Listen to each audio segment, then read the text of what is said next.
All right. Hey, what's going down? Just chilling in my office. Wonder what you're up to. I don't know.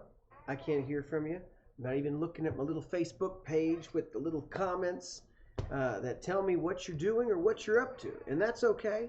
But hey, we are on the continuing the quick Bible thoughts thing. I have been going through the story of dreams as it comes through the Bible. And so one of the things I talk about is we're seeing how God provides dreams to both people who did not know him and people who did know him. And so today we are going to be looking at this. We're going to be looking at Joseph's dreams. So what I'd like you to do, if you got your Bible, go ahead and do this. I'm going to walk you through a couple little things that are kind of interesting in this text. And so we'll go over there. Let's do this. So I'm going to open up my Bible, and I'll be on the little screen for you. There I am. How's it going? I'm in the little corner now. But let's do this. I have got Genesis 37. So we're going to be talking about these two dreams that Joseph has. Now, here's what's interesting about them. In Joseph's dreams, we're going to find he doesn't need an interpretation at all. It's kind of clear. There's some interesting little things I want to point out, too, that go towards things that are going to happen in the future. So here we are in 37, and here's what it says. Now, Jacob lived in the land where his father had stayed, in the land of Canaan. These are the records of Jacob. At 17 years of age, Joseph tended sheep with his brothers. The young man was working with the sons of Bilhah and Zilpah, his father's wives, and he brought a bad report about them to the father. Okay, so right off the bat, here's what you know about Joseph. Joseph is a 17-year-old tattletale. He's telling on things on his brothers, and not a good relationship these guys. He's the youngest at the time and the favorite, because here's what we find in verse 3. Now, Israel loved Joseph more than his other sons because Joseph was a son born to him in his old age. And he made a long-sleeved robe for him. Some of your translations will say, that there was it was a colorful robe. We're not really quite sure what that translation is. So if you're somebody who loves the Technicolor coat kind of thing, you can still go with that. But what we do is he just made him a special coat. And so what we find out, look what happens. Verse 4, when his brothers saw that his father loved him more than all the brothers, they hated him and could not bring themselves to speak peaceably of him. So this stage has been set. What we're finding from Jacob is not a good thing. Jacob has done this, and the text is not telling us, go be like Jacob. No, at this regard, this is kind of jacked up, and this has created some conflict. Notice what we find, though. This is where the dream stuff starts. Joseph had a dream, and when he told it to his brothers, they hated him even more. So he has a dream. He tells his brother, here's what it says. Listen to this dream I had. There we were binding sheaves of grain in the field, and suddenly my sheaf stood up, and your sheaves gathered around and bowed down to my sheaf. So this image is they're out in the field. They're doing what they normally would do, whether they're tending sheep or doing some farming. And he says, look, we've got my sheep here and the rest of yours all bow down, okay? They don't need an interpretation. Everybody knows what this means. Notice what we find out. Verse 8, are you really going to reign over us? Are you really going to rule us? So they hated him even more because of his dream and what he had said. So here we are. And Joseph, it appears, the debate is, how naive is Joseph? Is he that naive that to go amongst your brothers who already don't like you and then tell them, by the way, I had this great dream that all of you guys are going to bow down and rule and be ruled by me?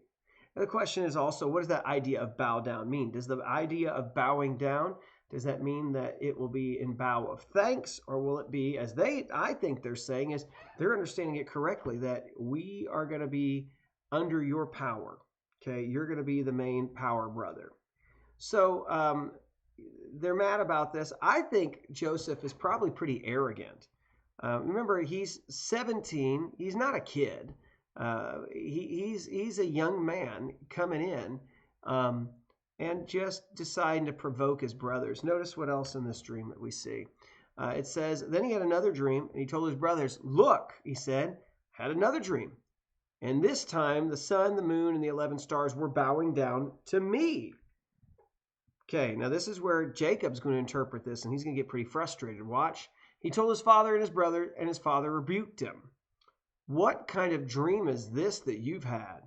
He said, am I and your mother and your brothers really going to come and bow down to the ground before you?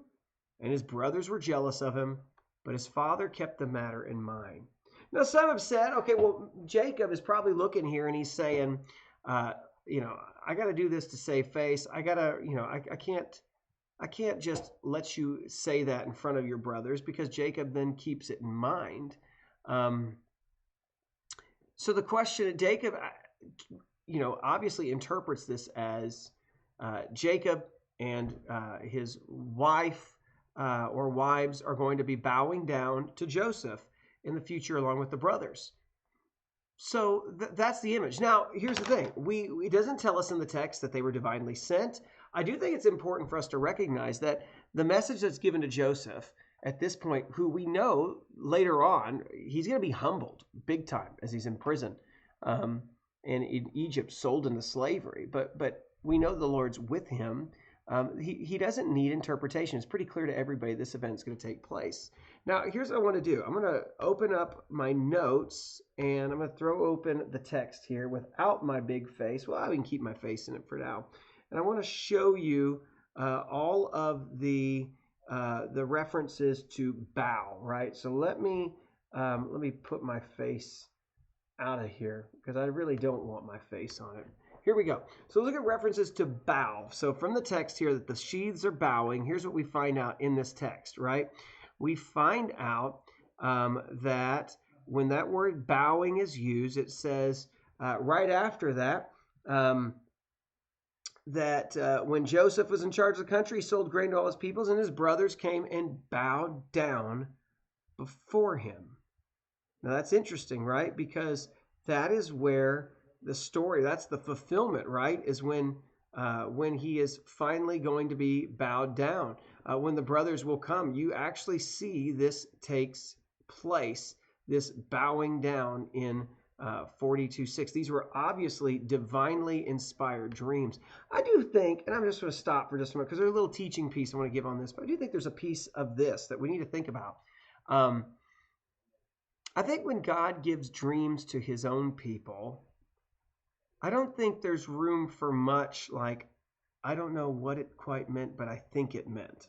You know what I mean? I mean, obviously there's an element of here that there's a dream, understanding what the meaning is, and then later on it's going to take place. But at least the pattern that we see with God's people is it's pretty clear what that is. It's pretty clear what that means. Now, it could be that Joseph didn't mean it, but then God provided somebody to interpret for him immediately, the brothers and Jacob, these who, all these guys didn't have a strong relationship with God. I mean, at least Jacob did, not really any of the others. I don't know so much. And then you got, later on in Daniel, chapter 7, he's going to need interpretation, but even within that dream, he's given interpretation.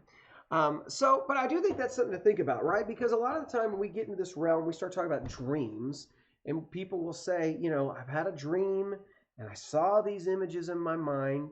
I would say that I think the pattern has been that interpretation will be given, it will be clear, and I don't think there's room for a lot of, ambiguity. You know what I mean? In the sense that I don't know if, if this is an area where we will see, could have been this, could have been that, or we could interpret however. Like, I think there's a real obvious meaning that should be there, and it should be clear to the interpreter, the person who has that relationship with the Lord. I want to show you one other piece, though, as we talk about this. It's just a fun little one to end on, right? So we're looking at all the ways it's used. We find out once again he's bowed down to, and they kneel before Joseph. And then, so we obviously see the fulfillment of Joseph's dreams, right, in that he's bowed down to by his brothers. One of the coolest passages, though, is later on, coming from Jacob's words as he's giving a prophecy to his sons. And notice in here he says, in verse 8, he says this. He says, Judah, your brothers will praise you. Your hand will be on the necks of your enemies. Your father's sons will bow down to you. Now, it's interesting because already the father's sons have all bowed down to Joseph. But what Jacob is saying is that in the future, the sons of Israel will bow down to Judah and the descendant of Judah. Notice what else it says in this text about him. We'll make it quick because I know, we got to go on for the rest of the day. I'll pick up a little bit more of this next time, maybe tomorrow. But we'll talk about this. Judah is a young lion. My son, you return from the kill. He crouches. He lies down like a lion or a lioness. Who dares to rouse him? Scepter will not depart from Judah, the staff from between his feet until he whose right it comes, and the obedience of the peoples belong to him. He ties a donkey to a vine, the colt of his donkey to a choice vine. He washes his clothes in wine and his robes in the blood of grapes. His eyes are darker than wine. His teeth are whiter than milk. Okay, so I'm going to stop here now. I'm going to bring out something that's really interesting connected to this dream. So I want to go from tomorrow, from the dream that Joseph had. Remember, we've talked about that the brothers eventually do bow down to him literally, to where then now all of a sudden, though, at the end of the Joseph stories, when Jacob brings his family to Egypt, we don't see the brothers in the future bowing to Joseph. It's not what we see at all. We see the future of the brothers bowing to Judah. But there's something really interesting in there. So I want to talk more about that next time, and we'll do that tomorrow. So stay tuned. Watch the next video tomorrow if it's already tomorrow. If you're in the future already, part 2, talk about the prophecy to give to Judah. Okay, talk to you later.